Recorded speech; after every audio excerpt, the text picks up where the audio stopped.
பரிசுத்த வேதாகமம் பழைய ஏற்பாடு 1 நாளாகமம் 9ஆம் அதிகாரம். இஸ்ரவேலர் எல்லாரும் தங்கள் வம்ச வரலாற்றின்படி எண்ணப்பட்டார்கள். இவர்கள் நாமங்கள் இஸ்ரவேல் ராஜாக்களின் புஸ்தகத்தில் எழுதியிருக்கிறது. யூதா கோத்திரத்தார் தங்கள் துரோகத்தின் நிமித்தம் பாபிலோனுக்கு சிறைப்பிடித்து கொண்டு போகப்பட்டார்கள். தங்கள் காணியாட்சியிலும் தங்கள் பட்டணங்களிலும் முன் குடியிருந்தவர்கள் இஸ்ரவேலரும் ஆசாரியரும் லேவியரும் நிதினீமியருமே. யூதா புத்திரரிலும் பென்யமீன் புத்திரரிலும் எப்பிராயிம் மனாசே என்பவர்களின் புத்திரரிலும் எருசலேமில் குடியிருந்தவர்கள் யாரென்றால், யூதாவின் புத்திரனாகிய பேரேசின் சந்ததியில் பானின் குமாரனாகிய இம்ரியின் மகனான உம்ரிக்கு பிறந்த அம்மியூதின் குமாரன் ஊத்தாய். சேலாவின் சந்ததியில் மூத்தவனாகிய ஆசாயாவும் அவன் பிள்ளைகளும். சேராவின் சந்ததியில் எகுவேலும் அவன் சகோதரராகிய 690 பேருமே. பென்யமீன் புத்திரரில் அசேனுவாவின் குமாரனாகிய ஓதாவியாவுக்கு பிறந்த மெசுல்லாமின் மகன் சல்லு.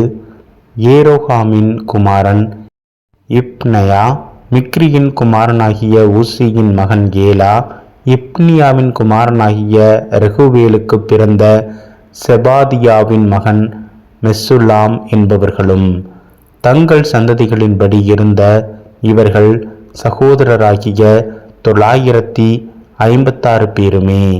இந்த மனுஷர் எல்லாரும் தங்கள் பிதாக்களின் வம்சத்திலே பிதாக்களின் தலைவராயிருந்தார்கள். ஆசாரியர்களில் யோதாயா, யோயாரிப், யாகின், அகிதூபின் குமாரனாகிய மொராயோதின் மகன் சாதோக்குக்கு பிறந்த மெசுல்லாவின் குமாரனாகிய இல்கியாவின் மகன் அசரியா என்பவன் தேவ ஆலயத்து விசாரணைக்கர்த்தன்.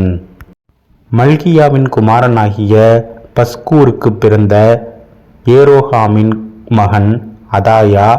இம்மோரின் குமாரனாகிய மெசிலேமித்தின் மகன் மெசுலாமுக்கு பிறந்த யாசேராவின் குமாரனாகிய ஆதியேலின் மகன் மாசாய் என்பவர்களும்.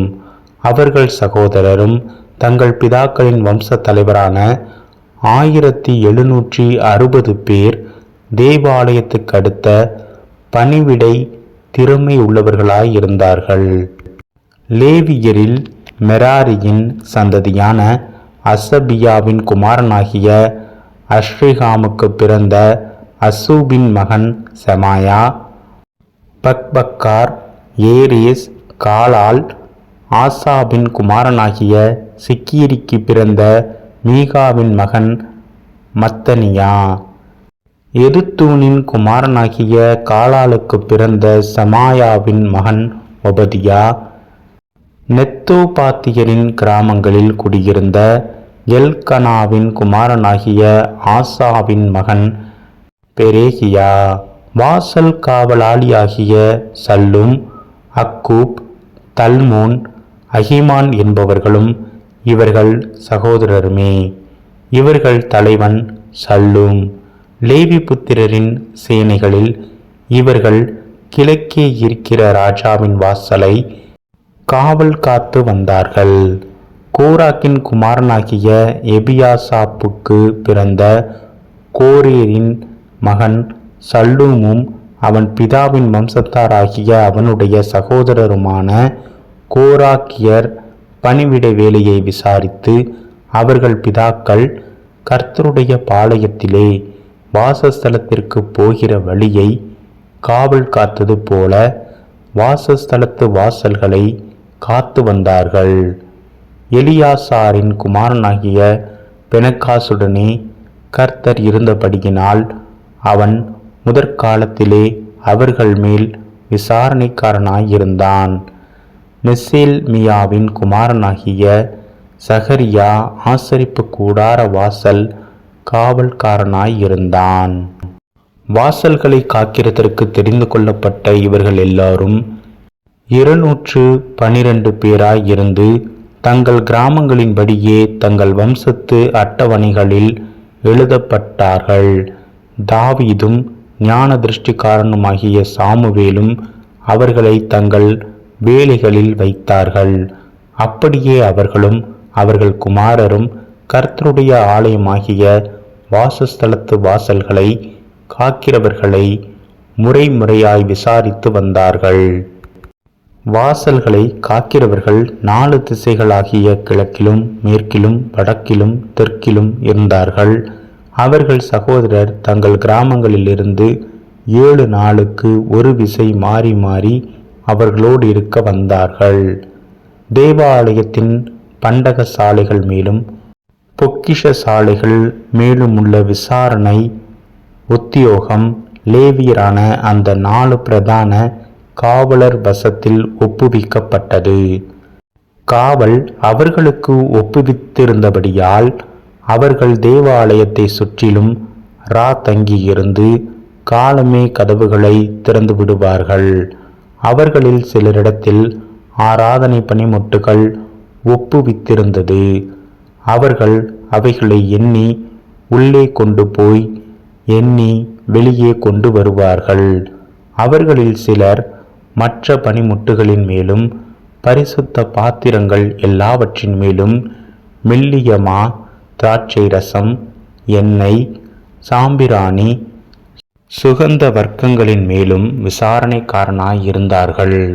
ஆசாரியரின் குமாரரில் சிலர் சுகந்த வர்க்கத்தால் பரிமள தைலம் இறக்குகிறவர்கள். லேவியரில் கோராக்கியனான சல்லூமின் மூத்த குமாரனாகிய மத்தித்தியாவுக்கு பலகாரம் சுடுகிற வேளையின் விசாரிப்பு ஒப்புவித்திருந்தது.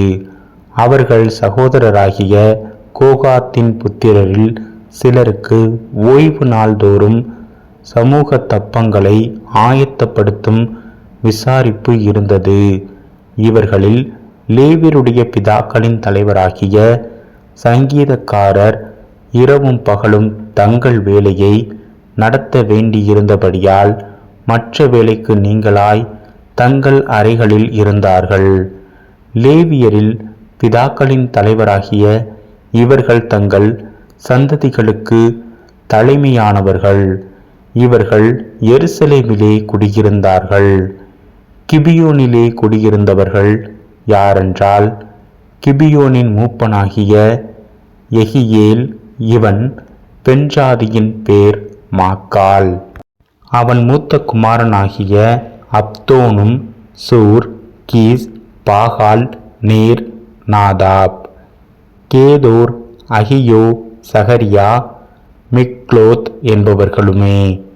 மிக்லோத் சீமியாமை பெற்றான். இவர்களும் தங்கள் சகோதரரோடும் கூட எருசலேமில் இருக்கிற தங்கள் சகோதரருக்கு சமீபத்தில் குடியிருந்தார்கள். நேர் கீஸை பெற்றான். கீஸ் சவுலை பெற்றான். சவுல் யோனத்தானையும் மல்கிசுவாவையும் அபினதாபையும் எஸ்பாலையும் பெற்றான். யோனத்தானின் குமாரன் மெரிபால். மெரிபால் மீகாவை பெற்றான். மீகாவின் குமாரர் பித்தோன், மேலேக், தரேயா, ஆகாஸ் என்பவர்கள். ஆகாஸ் யாராகை பெற்றான். யாராக் அமிலமேத்தையும் அஸ்மாவேத்தையும் சிம்ரியையும் பெற்றான். சிம்ரி மோசாவை பெற்றான். மோசா பினியாவை பெற்றான். இவன் குமாரன் ரப்பாயா. இவன் குமாரன் எலியாசா. இவன் குமாரன் ஆட்சேல். ஆட்சேலுக்கு 6 குமாரர் இருந்தார்கள். அவர்கள் நாமங்களாவன அரிகாம், பெக்குரு, இஸ்மவேல், செராயா, ஒபதியா, ஆனான். இவர்கள் அட்சேலின் குமாரர்.